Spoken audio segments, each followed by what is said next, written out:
Imagine a night when the sea feels alive, the moon is hidden behind thick clouds, and the waves whisper their secrets.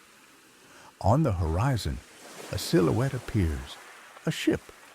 At first it seems like any ordinary vessel, but the closer it comes, the more you realize something is wrong. This ship does not follow the rules of logic. Its sails seem to breathe with the wind that isn't blowing. The deck shows no movement, no lights that usually shine on night voyages. Yet it moves quietly, confidently, as if it commands its own course, obeying neither the wind nor the waves. Sailors of the past spoke of such ships in hushed tones, fearing that even the word ghost could summon them. Every mention of the Flying Dutchman or other mysterious vessels carried with it fear, respect, and a deep, inexplicable awe. Why did some crews see these ships while others saw nothing at all? Why did people vanish while the ship remained? Tonight, we will slowly dive into these stories.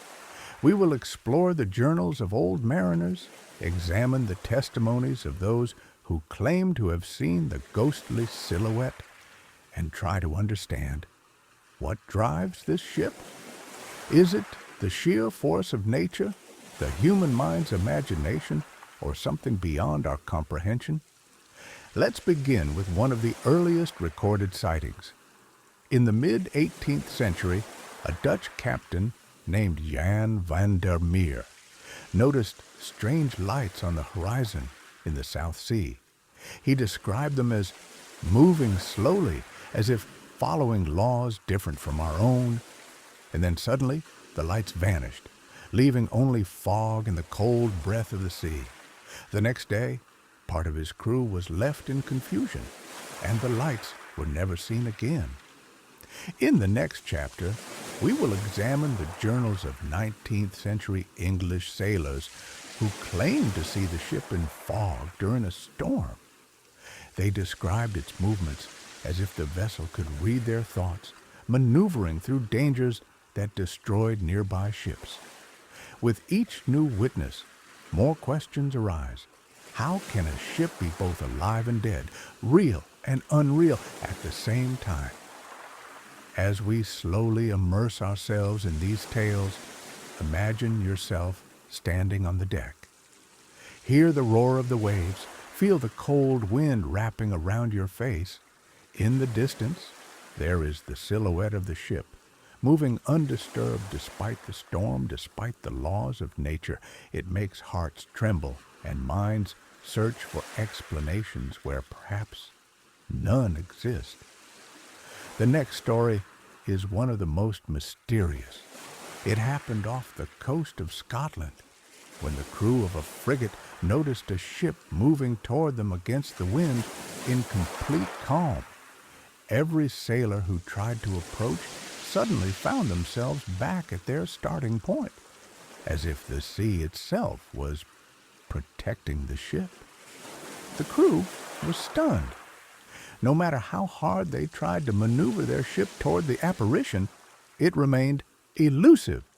Waves crashed around them, the wind shifted suddenly, yet the ghostly ship maintained its eerie course. Some sailors swore that they heard faint whispers carried by the wind, as if the ship itself was speaking. Others claimed to see figures moving silently along the deck, vanishing before their eyes whenever a closer look was attempted. These encounters were not isolated. Reports came from different parts of the world, from the icy North Atlantic to the scorching waters near the Cape of Good Hope. In each case, the descriptions were remarkably similar. A spectral ship appearing out of nowhere, sometimes chasing, sometimes fleeing, and always leaving a chill in the hearts of those who saw it. What makes these stories so compelling is not just the visual strangeness, but the psychological effect. Sailors who saw the ship often reported a sudden sense of dread, an awareness that they were no longer alone in the vast, empty ocean. Night after night, the ocean became a stage for something beyond understanding, a realm where the natural laws seemed suspended and the supernatural intruded on a reality. Let us examine one particularly haunting account. In 1823, off the coast of the Caribbean, the captain of a merchant vessel documented his encounter with what he described as a floating city of shadows. He wrote, "At first, I thought it was another ship like my own, but its outlines shimmered as if it were made of mist. The sails were blacker than the darkest night, yet they moved as though filled with wind that did not exist. My crew fell to their knees, whispering prayers, while I could only stare, frozen by a mixture of fear and fascination." According to the captain's journal, the ship circled theirs 3 times before disappearing entirely. The compass went haywire during the encounter, and for days afterward, strange fog lingered around their route, confusing navigation and leaving the sailors uneasy. Consider the accounts from the Far East, where Japanese fishermen reported a similar phantom vessel near the coast of Hokkaido. They described a ship that glowed faintly in the moonlight, silent and unmoving, yet somehow gliding through the water with terrifying speed. Fishermen who attempted to approach it sometimes disappeared, only to be found days later, disoriented and unable to explain their journey.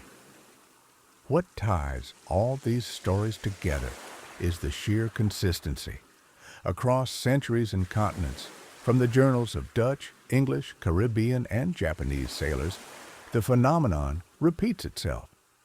The ship appears without warning, follows or avoids human vessels, and disappears as mysteriously as it arrives. Scientists and historians have tried to rationalize these events. Optical illusions, fog banks, mirages, collective hysteria. Yet for every rational explanation, countless eyewitness accounts remain detailed and vivid, defying easy dismissal. And what about the crew who dared to board or chase the ship? Stories tell of sailors attempting to get close, only to find that the ghostly vessel seemed to move as though aware of their intentions. One account describes a small boat sent to intercept the ship during calm waters. As soon as the rowers began their approach, a sudden current swept them back to the starting point, leaving them exhausted, bewildered, and convinced that something beyond human comprehension was at play. Even today, legends persist. Modern sailors report sudden appearances of ships with no names, ships that seem to vanish the moment a radar picks them up. Satellite images occasionally capture faint anomalies on the water, which some researchers speculate could be linked to these centuries-old tales. But beyond the eerie sightings, what is it about these ships that continues to fascinate? Perhaps it is the idea that the ocean, which we believe to be mapped, known, and dominated, still holds secrets that defy understanding. Perhaps it is the reminder that no matter how advanced we become, nature, and whatever mysteries lie beyond it, can still humble us. And so, as we continue our journey through these strange tales, remember this: every sighting, every journal entry, every whisper in the wind is a thread in a tapestry that stretches back centuries. It is a story of fear, wonder, and the eternal human quest to understand the unknown. Next, we will delve into an encounter that combines both terror and inexplicable luck. A night when a full crew witnessed the ghost ship during a violent storm, yet somehow survived untouched. The details of that night reveal patterns that echo across other sightings and suggest that perhaps these ships follow rules of their own, rules we have yet to comprehend. The storm had been building for hours. Dark clouds rolled across the sky like an endless curtain, and the wind began to howl through the rigging, making the sails snap and groan. The waves towered above the deck, crashing with such force that the wooden planks shuddered underfoot. Lightning split the horizon, illuminating the churning water in blinding flashes, and in those brief bursts of light, the ghostly ship appeared. It was closer than ever. Its black sails, tattered yet unyielding, cut through the storm with unnerving precision. No ordinary wind seemed to move it. It glided through the water as if carried by an unseen hand.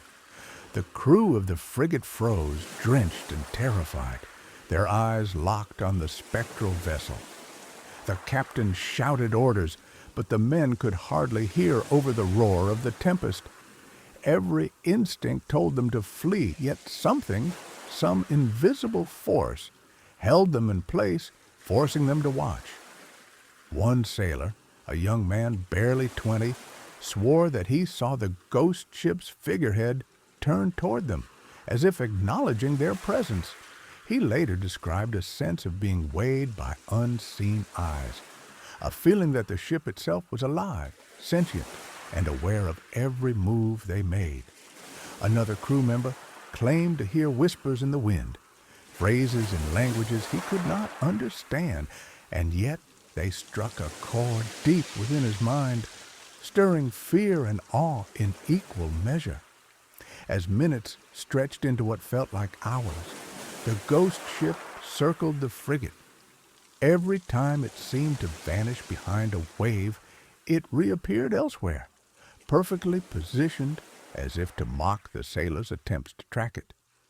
The storm intensified, yet the phantom vessel remained eerily untouched, its sails taut, its hull unscarred.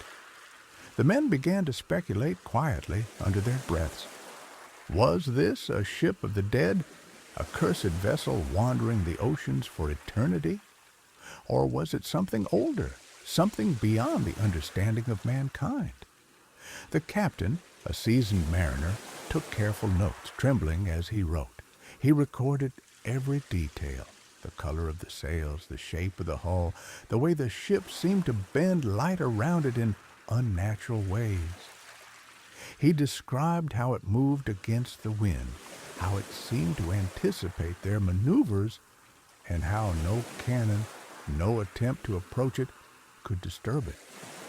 Even the compass spun wildly whenever they tried to chart its course, as if the ship existed partly outside of their known world. Hours later, the storm began to subside, leaving a heavy, oppressive calm. And then, as suddenly as it had appeared, the ghost ship vanished. One moment it loomed on the horizon, a dark sentinel against the gray waves, and the next, nothing. Only the sound of the waves and the exhausted, shivering sailors remained. They searched the surrounding waters for any trace, any sign of the ship, but there was nothing. It was as if it had never been there at all. In the days that followed, the crew reported nightmares.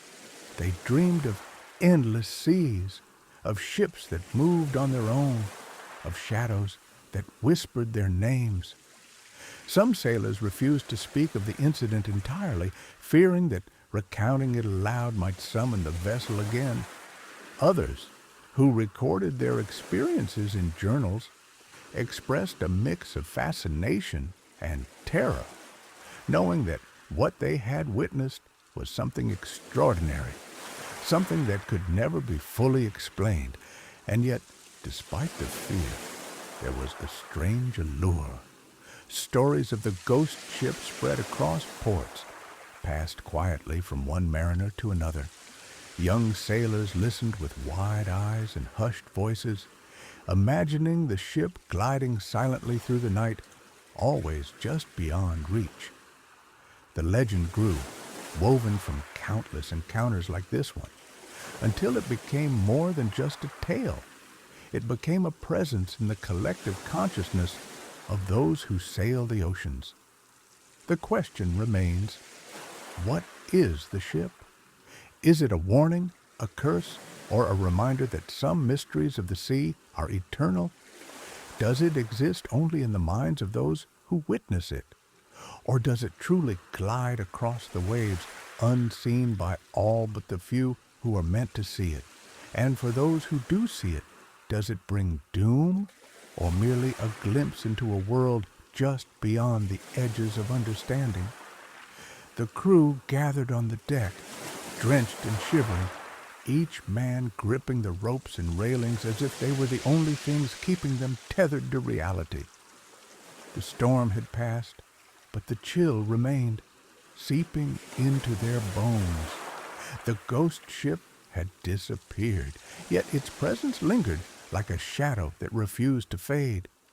The first mate, a wiry man with years at sea etched into his weathered face, whispered to the captain, "Sir, did you see it too? Or am I losing my mind?" His voice trembled, and even seasoned sailors exchanged uneasy glances. Nobody spoke above a whisper. The air felt too thin for normal conversation. The fear was palpable, yet an unspoken curiosity bound them together, compelling them to piece together what they had witnessed. One young sailor, barely out of his teens, stepped forward. I saw figures," he admitted, his voice barely audible over the creaking wood. "They moved along the deck, shadows at first, but then I could almost see their faces. They were watching us." His words hung in the cold air, making the men draw closer together. The captain nodded solemnly, jotting notes in his leather-bound journal. Every detail mattered. He knew this account might one day be the only record of what had occurred. As they huddled, the wind shifted slightly, carrying with it a faint, almost imperceptible whisper. At first, they thought it was the echoes of the storm, but the words, or syllables, they heard were oddly structured, almost like a language half forgotten.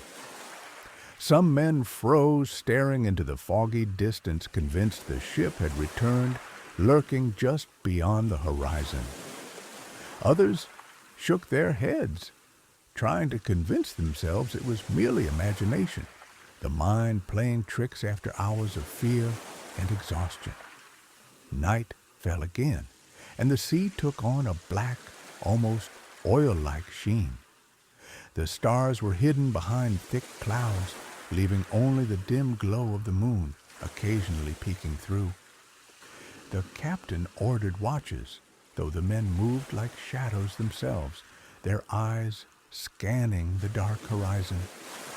Every wave, every distant sound of water striking the hull made their hearts jump. The ghost ship might be gone, but its memory had transformed the very ocean into a place of suspicion, a labyrinth where unseen forces might be at play. By the second night, tension had reached a new peak. Men whispered stories of previous encounters they had heard from other ports, stories of ships that appeared in the fog, then vanished, leaving despair or confusion in their wake. Some sailors admitted to hearing music, strange melodies carried on the wind that no one could place. Others reported seeing lights moving across the water, distant lanterns that vanished when approached, or dark shapes slipping beneath the waves, too fast to be any known creature.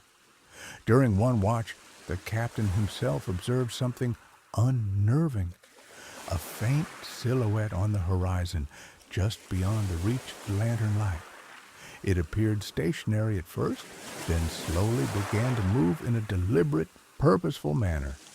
He signaled his officers, who grabbed telescopes and binoculars, but by the time they focused, the figure had shifted position, as though it were aware of their gaze. The men exchanged anxious glances, realizing that whatever they were witnessing, it followed rules entirely foreign to them. The ship's influence extended beyond the visual. Sleep became elusive. Men reported nightmares of endless black waves and towering sails. the ghost ship gliding silently over them in dreamscapes. One sailor described waking to find small, inexplicable scratches along the hull, as though something had brushed against the wood while no one was awake. Another found his compass spinning wildly, pointing toward nothing, as if drawn to a presence they could not see. Through these nights, a strange rhythm developed among the crew: fear, vigilance, fascination. Each man began to interpret the ship in his own way. Some saw it as a curse, others as a challenge, and a few whispered that it might be a guardian of the sea, an ancient force reminding humanity of its limits. And always the ship remained just beyond reach, teasing, teaching, and haunting in equal measure. As dawn broke on the third day, the horizon was calm, almost deceptively so. Yet no one dared relax. They had learned that appearances were deceiving, that the ocean held secrets far older than any of them, and that a single glance in the wrong direction could reveal truths too strange to accept. And so they sailed onward, forever changed, their minds haunted by the silent echo of black sails against a storm-darkened sea. Below deck, the crew tried to find some semblance of comfort, but even the dim glow of lanterns could not chase away the unease.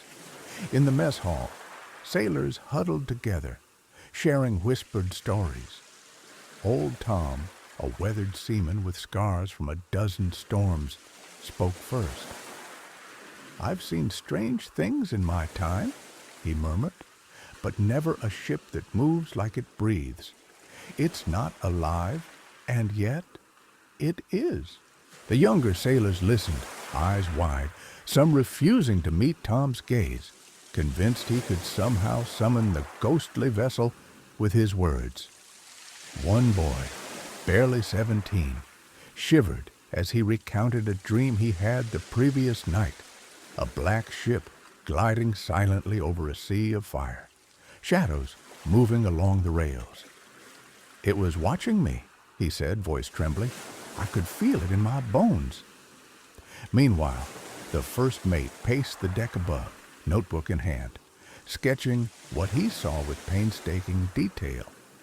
He wrote about the curves of the hull, the motion of the sails, the way the mist clung to it in irregular patterns. He noted every sound, strange creaks, the whisper of wind in impossible directions, and a low hum that seemed to emanate from the ship itself. Each entry became a ritual, a way to anchor his mind in something tangible, while the world around him teetered on the edge of disbelief. As the hours stretched, the crew began to notice other signs. A rope would tighten inexplicably, a hatch would slam without cause, or a lantern would flicker, even in the absence of wind. Some sailors swore they saw shadows flicker at the edge of their vision, forms too fleeting to describe, yet unmistakably humanoid. Fear twisted into fascination, and fascination into obsession. The ghost ship was no longer just an apparition on the horizon. It was a presence that filled the very air they breathed. Conversations became fragmented, dominated by the recurring question: why us? Why here? One sailor speculated that the ship appeared to those who were most aware of the sea's power, those who could feel its currents and moods in a way that others could not. Another whispered that perhaps the ship collected memories, feeding on the fears and hopes of those who glimpsed it, leaving them changed forever. Sleep was shallow and broken. Dreams merged with reality, and when dawn came, some sailors could not tell if the rising sun was real or a continuation of the ghostly night. One man awoke to find his cot soaked with water, though the deck above had remained dry. Another reported that his journal, which he had carefully hidden, contained sketches and words he did not remember writing. Yet amidst the fear Moments of awe appeared. On calm nights, when the moon broke through the clouds, the men could sometimes catch a faint reflection of the ghost ship in the water, like a dark shadow moving gracefully across the waves. These glimpses reminded them that even in terror there was beauty, strange, haunting, impossible beauty that defied explanation. And slowly, over days and nights, a rhythm emerged. The crew learned to move in sync with the ghostly presence, anticipating its appearances, interpreting its silent cues. Some began keeping quiet watches, listening for subtle changes in the wind, noting irregularities in the waves. Every small detail mattered. The ship was teaching them something, though they could not yet say what. In these quiet moments, the captain often stood alone at the bow, eyes fixed on the horizon, lost in thought. He pondered the countless legends he had read as a boy, stories of ships that appeared and vanished, of sailors claimed by the sea without a trace. And now, here he was, living a story that might have seemed impossible even in fiction. He wondered whether they would ever understand it, or whether the ghost ship was meant to remain forever beyond comprehension, a reminder of the vast, unknowable power of the ocean. The night deepened, and a heavy silence settled over the ship. The only sounds were the occasional creak of the wooden deck, the soft lapping of water against the hull, and the distant howl of wind through the rigging. Men whispered quietly to one another, sharing fragmented stories of what they had seen, or thought they had seen, on the horizon. One sailor, Henry, a stout man with a weathered face, described the sensation of being watched. "It's like the ship knows you," he said in a hushed voice, leaning close to a comrade. "I can feel it in my chest, in my bones. It's not just out there on the water, it's inside me." His companion shivered, nodding in silent agreement, unwilling to speak more, fearing that words might somehow draw the ghost ship nearer. Below deck, the young sailors tried to sleep, but every creak and sigh of the vessel made them jump. Some claimed they felt cold spots, patches of air that seemed to move against the wind. Lanterns flickered as if in response to unseen hands, casting dancing shadows along the bulkheads. In one corner, a hammock swung slowly, though no one was near it. Whispers echoed faintly, almost in rhythm with the waves. But when men strained to listen, the sound would vanish, leaving only the darkness and the sea. The captain kept meticulous notes, recording every anomaly. He described a moment when a rope left coiled on deck began to unravel as though pulled by invisible hands. A sailor bent to coil it again, only for it to twist and tighten on its own, as if testing him. He wrote about strange lights in the fog, small, flickering, like distant lanterns, yet moving in patterns impossible for any ordinary vessel. And every time the ship appeared, it seemed to know exactly where each sailor was standing, always positioned to evoke the greatest awe and fear. As midnight approached, the ghost ship returned. This time, it seemed closer, almost brushing the horizon. Its sails, black as pitch, reflected the faint light of the moon peeking through clouds. Shadows moved along the deck, but whenever anyone tried to identify them, they vanished instantly. The men on the frigate held their breath, hearts pounding. Even the oldest sailors, who had weathered countless storms and seen many strange phenomena, felt the icy grip of something beyond their understanding. Henry whispered again, this time to the captain, "I think it's waiting for us to make a mistake. One wrong move, and it will take us." The captain said nothing, But he could not deny the same creeping thought had crossed his mind. And yet, in that same moment, a strange sense of awe arose. It was as if the ship carried a message, an ancient knowledge, a power older than any human mind could comprehend. Throughout the night, the crew began to notice patterns. The ghost ship appeared to move in deliberate arcs, as though tracing invisible currents, avoiding hazards they could not see, almost teaching the sailors something about the sea itself. Every time they tried to intercept it, it drifted away effortlessly, yet always remained just within sight. Some began to sketch the patterns in their journals, convinced that understanding the ship's movements might unlock a secret, though none knew what that secret might be. By the early hours of the morning, exhaustion had set in. Men slumped against railings, heads hanging, eyes half closed, yet none could fully sleep.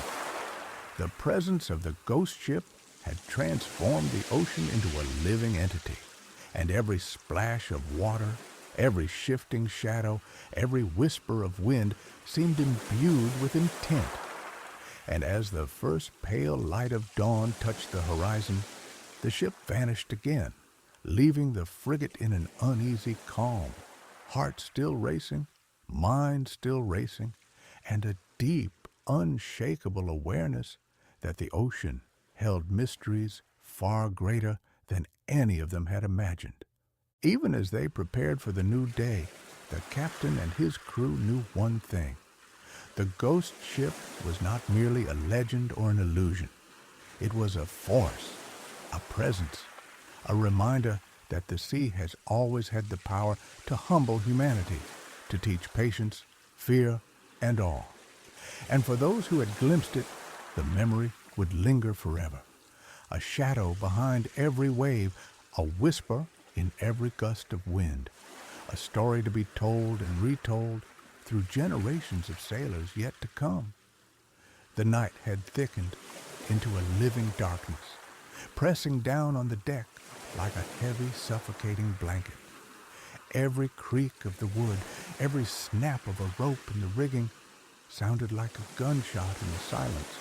The crew moved cautiously, voices hushed, eyes darting toward the horizon where the black outline of the ghost ship seemed to wait, patient, relentless.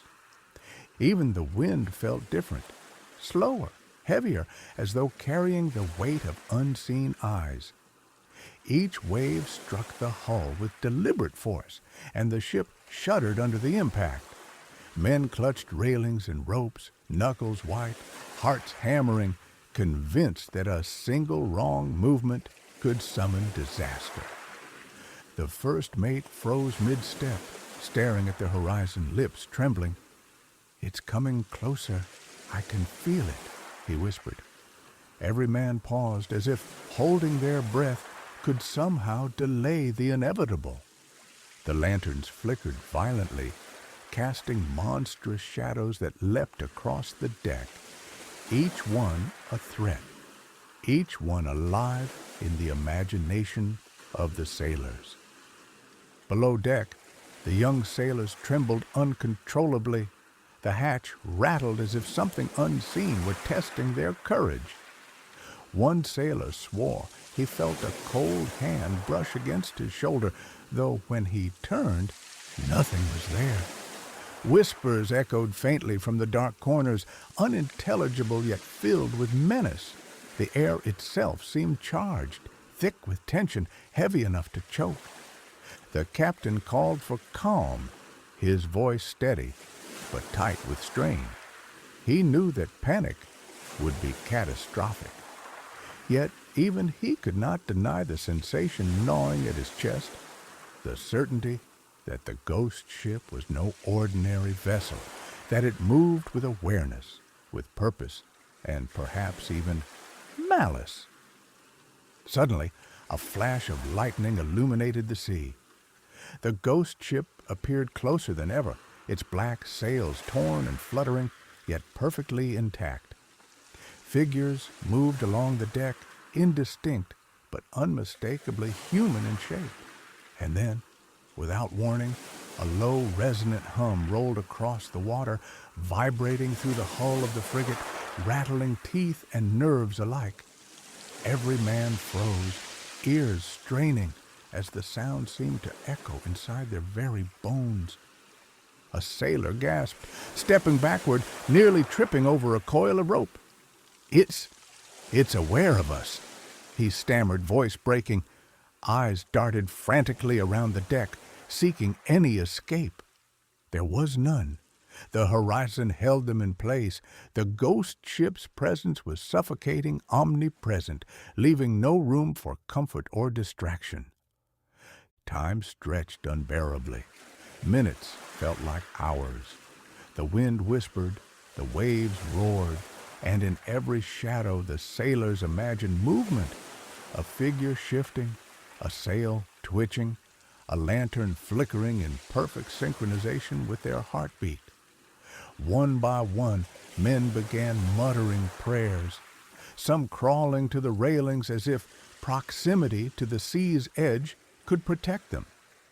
Then came the fog, thick, rolling, clinging to every surface, curling around the hull and into the rigging. Visibility dropped to mere feet. The ghost ship vanished from sight, yet the crew could feel it. The same low hum returned, faint yet insistent, echoing in every corner of the ship. They could hear the faint creak of planks, the splash of water where nothing should have moved. Every man knew deep down that the ship was watching, waiting, circling them in ways they could not comprehend. The tension became unbearable, sweat mixed with seawater on clammy faces. The smell of salt and fear filled the air. Every breath felt labored, every heartbeat loud in the ears. Men whispered warnings to one another, though no one could agree on what was real and what was hallucination. Shadows shifted, lanterns flickered, a rope snapped somewhere on deck with a sharp crack, sending a collective jolt of terror through the crew. And all the while, the ghost ship moved just beyond perception, sometimes appearing, sometimes hiding, always close enough to remind them that they were prey in a vast, uncharted ocean, watched by something that obeyed rules no human mind could fathom. The night pressed on, dense and oppressive, and the crew realized one horrifying truth. For as long as the ghost ship lingered, no one would feel safe. Not for a second, not in the light, not in the dark, not anywhere at all. The fog thickened, crawling over the deck like a living thing, dampening sound and swallowing every faint glimmer of light. Men stumbled over ropes and crates, hearts hammering so loudly they could hear each beat echoing in their ears. Every shadow seemed to twitch, every gust of wind felt deliberate, targeted at them. One sailor pressed himself against the railing, eyes wide, shaking, whispering, "It's right there. I can feel it." But no one dared look to confirm. The captain gripped the wheel with white-knuckled hands, jaw tight, eyes scanning the horizon. Every instinct screamed at him to steer away, to flee, yet the compass spun wildly, refusing to point north. It was as though the ghost ship controlled the very instruments, bending reality around itself. The deck creaked underfoot, each sound amplified, and with every creak, the men flinched, half expecting hands, figures, or the hull itself to move toward them. Below deck, the air was thick with fear. Lanterns swung violently, casting erratic, dancing shadows that seemed alive. A young sailor whimpered softly, clutching his blanket, his voice shaking as he muttered prayers he didn't fully understand. Others stared into corners where darkness pooled, certain they could see fleeting shapes, shadowy figures gliding just beyond vision, watching, waiting. Suddenly, a sharp crack split the night. A rope snapped above deck, whipping violently in the wind. The sound startled every man, sending a shiver down spines and prompting stifled cries. One of the older sailors dropped to his knees, gripping the deck boards, whispering, "It knows we're afraid. It feeds on it." The rest nodded silently, too terrified to argue, too aware that the words carried a truth none wanted to acknowledge. Through the fog, a faint outline appeared, the black sails of the ghost ship, almost imperceptible, yet impossibly close. The air grew colder, heavier, as though the presence of the ship pressed down on them physically. Every sailor froze, paralyzed by a mixture of terror and awe. One whispered, "It's coming for us," and the words slipped into the fog like a prayer or a curse. Lightning flashed suddenly, illuminating the deck for a heartbeat. In that instant, men saw shapes moving across the ghost ship's rails, tall, thin figures shifting and turning, faces obscured. The soundless movement was deliberate, almost predatory, as if the ship itself were alive and assessing them. The sailors staggered back instinctively, some gripping each other, some holding their breath, praying the next flash wouldn't reveal more than they could endure. The storm that had seemed spent earlier returned without warning. Wind tore at the sails, waves slammed against the hull, and the frigate lurched violently. Yet through the chaos, the ghost ship glided effortlessly, untouched, controlled, unstoppable. Its presence was suffocating, omnipresent, a living shadow of the sea's power. The men could barely move, barely breathe, each second stretched into an eternity of fear. The first mate, trembling, muttered, "It's testing us. Every sound, every shadow, it's watching how we react." The words barely left his lips when a lantern swung violently overhead, narrowly missing him. A low, resonant hum vibrated through the deck, and the sailors pressed their faces to their hands, groaning as if the sound were crawling inside their skulls. No one slept. No one dared. Every noise, a creak, a whisper, a splash, felt deliberate, personal, meant to terrify. Every glance to the horizon could reveal the ship, and every glance away might cause them to miss something crucial. Their minds began to fracture under the pressure, imagining movements where none existed, hearing voices where the wind whispered nothing. And the ghost ship remained silent, black, relentless. Every moment it lingered, it fed the fear, heightened the tension, and transformed the familiar ocean into a hostile, alien world. The horizon was no longer just a line of sea and sky. It was the boundary of safety, and beyond it lay the unknown, the inescapable, the inevitable. The captain stood alone at the bow, drenched, teeth chattering, knuckles white. His eyes never left the shadowy outline on the horizon. Every second felt like a minute. Every wave carried a threat. Every breath was a battle against panic. And deep inside, he knew one thing. For as long as that ship existed, no one aboard this frigate would ever feel safe again. Not in daylight, not in moonlight, not even in the rare moments when the sea seemed calm. The fog thickened, curling around the ship like living fingers, closing off the horizon and muting even the sound of waves. Every man on deck felt it, an almost physical pressure pressing against their chests, making each breath a struggle. The wind no longer carried just the scent of salt. It carried whispers, almost imperceptible at first, then growing, twisting into syllables that seemed to mock them, taunt them, warn them. Men stumbled over ropes and rigging, hearts pounding so violently it felt as though the ship itself could hear them, could measure their fear. One sailor tripped, barely catching himself on the railing, eyes wide as he saw the fog shift, dark shapes moving just beyond the lantern light. He froze, unable to scream. The shadow didn't advance or retreat. It simply waited. The first mate's hand shook as he held the wheel. "It knows we're afraid," he muttered under his breath, voice barely audible over the creaking wood.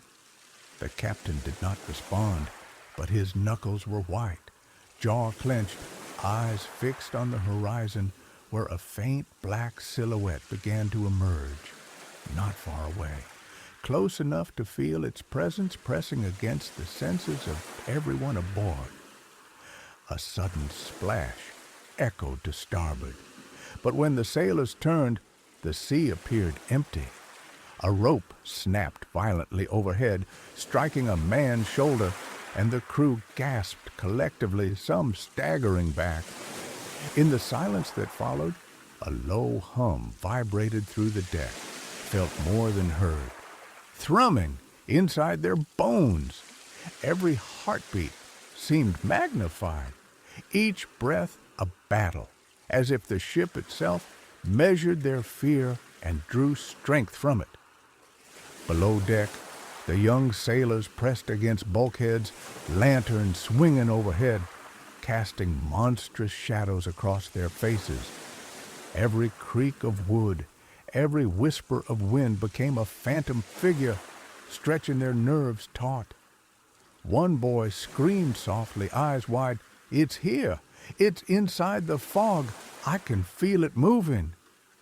Others gripped him silently, knowing that panic was dangerous, yet panic was impossible to resist. On deck, the captain barked orders, his voice cracking under tension, yet no one moved with confidence. Every sound, water slapping the hull, a rope whipping in the wind, a lantern swinging, felt deliberate, controlled. It was as though the ghost ship were orchestrating each moment, teaching them that nothing in this stormy, shadowed night could be trusted. The black sails appeared closer now, sliding across the horizon with impossible speed and precision. Shapes moved along the deck, humanoid, yet impossible to see clearly. Their motion was silent, deliberate, predatory. The first mate could not look away.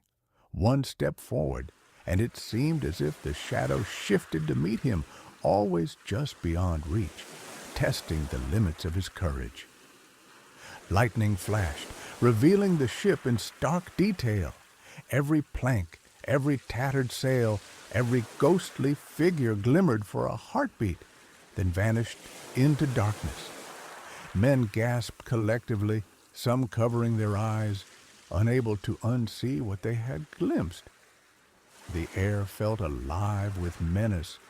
Even the sound of waves hitting the hull seemed infused with intention. The storm returned without warning. Wind tore at sails, waves slammed against the deck, and the frigate lurched violently. Yet the ghost ship remained unharmed, gliding as if guided by some ancient invisible hand. The crew pressed themselves against railings, gripping ropes, praying silently, some crawling on deck, trembling, afraid to breathe too loudly. A sailor cried out as a faint, chilling whisper threaded through the fog, carrying words that no one could comprehend, but that resonated in every nerve. "You cannot escape. You belong to the sea." Panic surged through the crew. Some screamed, some vomited, some froze entirely, paralyzed. The captain's voice rang out, strained, "Hold fast. Do not let it see your fear." Time stretched unbearably. Seconds became minutes. Minutes became eternity. The ghost ship moved in and out of visibility, testing them, surrounding them, suffocating them with its presence. Every glance toward the horizon revealed the impossible. Every glance away made them feel they were missing something vital. Sleep, hope, reason, all slipped away, leaving only raw terror and a desperate awareness that their lives were no longer entirely their own. By dawn, the fog began to thin slightly. The ghost ship, for now, receded to the edge of perception, but its presence lingered in every shadow, every ripple of water, every whisper of wind. The crew, soaked, trembling, exhausted, realized a horrifying truth. The ocean itself had become an instrument of fear, and the black ship was its conductor. No matter where they looked, the tension remained, a living, pressing weight that would not release them, not now, not ever. The storm had finally begun to subside, though the air remained heavy and thick with tension. The fog lingered, curling over the deck in ghostly wisps, and the waves moved with a slow, deliberate rhythm, as if the sea itself had grown cautious after the night's events. The crew moved quietly, drenched and exhausted, every man acutely aware of the silence that had replaced the previous chaos. Yet the sense of dread had not left. It hung over them like a living shadow, pressing against their minds and hearts. The captain stood at the bow, gripping the rail, eyes scanning the horizon. Every instinct told him the ship could return at any moment, and he felt the wee-ite of countless legends, whispered stories of sailors lost to the sea, pressing down on him. He understood now that the ghost ship was not just a vessel. It was a force, an entity tied to the ocean itself, patient, observing, and utterly indifferent to human fear. Slowly, through the thinning mist, a shape appeared on the horizon. The black silhouette of the ship glided silently, sails taut, moving with an elegance that defied the natural laws of wind and water. There was no panic this time, only a tense, reverent stillness. The crew watched as the ghost ship drew closer, then slowed, drifting as if it were sizing them up one last time. Its presence was overwhelming, a tangible force that seemed to press into their very bones, demanding acknowledgement, respect, and awe. The figures on its deck were barely visible, yet the crew could sense their attention. It was not malevolent now, not actively hunting them, but the silent weight of its gaze was undeniable. The captain felt a strange clarity, a fleeting understanding that some mysteries were not meant to be solved, that some forces existed to remind humanity of its limits, to teach fear, patience, and humility all at once. And then, as silently as it had appeared, the ship began to fade into the horizon. The fog swallowed it gradually until only the vast empty sea remained. The tension in the air did not dissipate entirely. It lingered like a shadow behind every wave, a whisper in every gust of wind. The crew remained frozen for a long moment, letting the enormity of what they had witnessed sink in. Some men wept quietly, some whispered prayers, and some simply stared at the horizon, hearts still racing. The ocean had returned to its ordinary rhythm, yet nothing about that night, or the black ship that had haunted them, would ever feel ordinary again. Every splash of water, every distant rumble of waves, every wind gust carried a memory of that presence, a reminder that the sea, in all its beauty and terror, holds secrets no human mind can fully comprehend. The captain finally spoke, voice low but steady. "We survived, but we are changed forever." And in those words was a truth no one could deny. The ghost ship had come, it had been seen, and it had left an indelible mark on every soul aboard. A story of fear, awe, and mystery that would echo through the rest of their lives and through the tales of sailors for generations to come. The sun rose over the calm sea, casting golden light over the waves, yet the memory of the night lingered like a shadow. The crew moved slowly, exhausted and silent, each man carrying the weight of what they had witnessed. No words could capture the terror, the awe, or the inexplicable beauty of the black ship that had haunted them. Even now, long after the storm, the ocean seemed alive with whispers, with the faint echo of sails that may or may not exist. Every glance at the horizon, every ripple on the water, reminded them that the world is far larger, stranger, and darker than they had ever imagined. The captain finally spoke, his voice barely more than a whisper. Some things are not meant to be chased. Some things are meant to be remembered. And as the ship disappeared into legend once more, the sea kept its secrets, waiting patiently for the next sailors bold or unlucky enough to cross its path. For the black ship, the ghostly sentinel of the deep, does not vanish completely. It lingers, watching, always watching, and sometimes, just sometimes, it calls to those who dare to look too far into the horizon. The stories continue, the legends grow, and the ocean waits. And you will never forget what you have seen tonight.